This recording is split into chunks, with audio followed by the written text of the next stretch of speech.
ઉકાઈ અને સોનગઢ ખાતે સોમવારે વટસાવિત્રી વ્રત નિમિત્તે મોટી સંખ્યામાં સુહાગન મહિલાઓ એકત્રિત થઈ હતી. મહિલાઓએ પરંપરાગત રીત રિવાજ મુજબ વડના વૃક્ષની પૂજા અર્ચના કરી અને પતિના દીર્ઘાયુ, સુખ સમૃદ્ધિ તેમજ પરિવારના કલ્યાણ માટે પ્રાર્થના કરી હતી.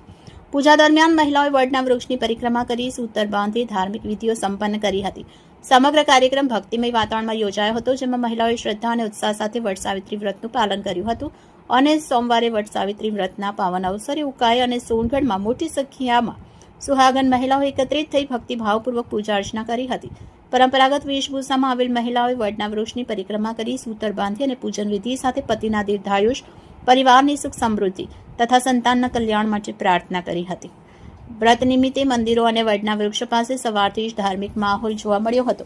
મહિલાઓએ સાવિત્રી માતાની કથા સાંભળી, ફળ, ફૂલ અને પ્રસાદ અર્પણ કરી વ્રતની વિધિઓ પૂર્ણ કરી હતી. સમગ્ર કાર્યક્રમ દરમિયાન શ્રદ્ધા, ઉત્સાહ અને ભક્તિનો અનોખો સંગમ જોવા મળ્યો હતો. સ્થાનિક મહિલાઓએ જણાવ્યું હતું કે વટસાવિત્રી વ્રત માત્ર ધાર્મિક પરંપરા નથી, પરંતુ પરિવારની સુખાકારી અને પતિના લાંબા આયુષ્ય માટેની અખંડ શ્રદ્ધાનું પ્રતીક છે.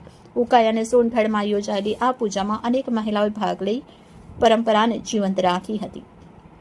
રિપોર્ટર વિકાસ પાટીલ, બુલેટ 26 ગુજરાત ન્યૂઝ, તાપી.